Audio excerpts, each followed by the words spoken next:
wabarakatuh dan salam sejahtera. Saya Muhammad Hafiz Bramli bersama ahli kumpulan yang lain iaitu Muhammad Ahmad Ashrafuni, Go Juli Go Back dan Prita Angelita. Dari kumpulan 4 ini membentangkan tentang tajuk piket. Yang pertama adalah definisi piket. Piket ini membawa maksud adalah tindakan industri oleh pekerja kesatuan sama ada sedang menjalankan ataupun sedang mencuba mengumpulkan sokongan untuk mogok dengan memasang berhampiran pintu masuk ke premis majikan. Tujuan piket ini diadakan adalah sebagai contoh yang pertama untuk memujuk rakan sekerja menyertai kumpulan mereka. Yang kedua adalah yang mana pekerja dari firma lain, sebagai contoh lelaki penghantar barangan untuk enggan memasuki sesuatu premis.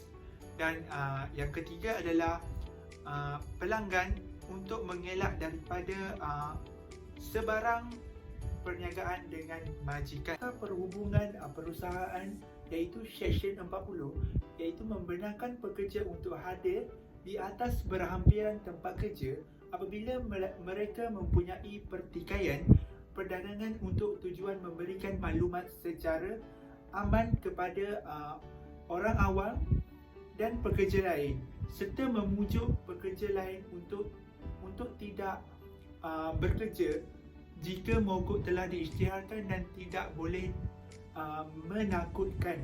Perkara ini biasanya berlaku pada waktu makan tengah hari ataupun sebelum atau selepas waktu bekerja. Ia dijalankan dalam keadaan aman dan tidak mengganggu operasi organisasi pengeluaran. Yang mana majikan juga tidak boleh memandang rendah terhadap masalah piket ini, kerana jika ia dibiarkan akan meninggalkan kesan negatif kepada sesuatu organisasi itu. Oleh itu, sesiapa sahaja tidak boleh menghalang pintu masuk ataupun keluar ke organisasi dan mesti berada dalam keadaan yang aman. Seterusnya, perkara-perkara yang harus dilakukan supaya piket ni sah untuk dilakukan. Okey, yang pertama iaitu ia tidak menakutkan sesiapa, maksudnya dia tidak mengganggu mana-mana pihak ataupun orang-orang awam dan pekerja. Okey, yang kedua iaitu tidak menghalang laluan pintu keluar dan masuk. Sekiranya laluan pintu keluar dan masuk tidak boleh dihalang apabila melakukan piket. Okey, yang ketiga ia dijalankan secara aman sekiranya tidak mengganggu ketenteraman orang awam ataupun pekerja. Okey, yang keempat berlaku pertikaian antara pekerja dan majikan. Okey, kiranya piket ni akan berlaku apabila berlaku masalah antara pekerja dan majikan. Okey, akhir sekali ia diadakan di satu tempat yang berhampiran dengan tempat kerja pekerja. Piket ni harus dilakukan berhampiran dengan tempat kerja pekerja supaya tidak mengganggu ketenteraman awam, dan satu lagi supaya majikan respon dengan piket yang mereka lakukan. Okey, seterusnya syarat-syarat semasa melakukan piket. Okey, ada 4 perkara yang harus dipatuhi. Okey, yang pertama, hanya pekerja yang terlibat secara langsung dalam pertikaian antara pekerja dan majikan boleh mengambil bahagian dalam aktiviti piket. So, pegawai atau pekerja kesatuan boleh hadir untuk memastikan piket yang dijalankan ataupun dilakukan mengikut undang-undang. Okey, yang kedua, tidak boleh menakutkan sesiapa ataupun orang awam dan pekerja. Dan satu lagi, tidak boleh menghalang laluan pintu masuk pekerja.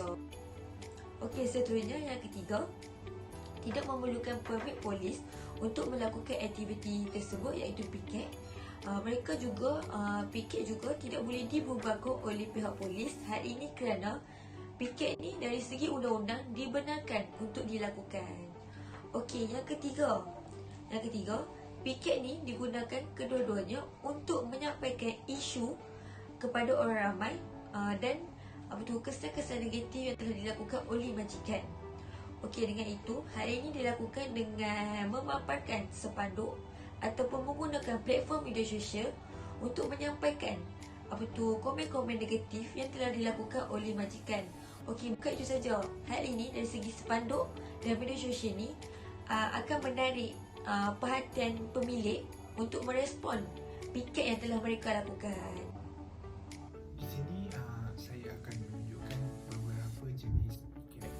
Yang pertama adalah mass piket, iaitu piket secara beramai-ramai. Mass piket ini adalah merupakan percubaan untuk membawa seramai mungkin orang ke barisan piket untuk menunjukkan sokongan tujuan tersebut. Ia juga terutamanya apabila hanya satu tempat kerja sedang berpiket atau untuk tempat kerja yang penting secara simbolik atau praktikal. Disebabkan oleh bilangan yang terlibat, piket besar-besaran boleh bertukar menjadi sekadar yang mungkin menyalahi undang-undang. Yang kedua pula adalah secondary piket, iaitu piket sekunder. Iaitu piket lokasi yang berkaitan secara langsung dengan isu bantahan. Ini termasuk pembekal komponen tempat perniagaan berpiket bergantung. Contohnya, kedai runcit yang menjual produk oleh syarikat yang berpiket ataupun syarikat saudara yang terlibat dalam pertikaian dan rumah persendirian pengurusan syarikat. Dalam bidang kuasa, piket sekunder tidak mempunyai perlindungan undang-undang sivil yang sama seperti dengan piket premier.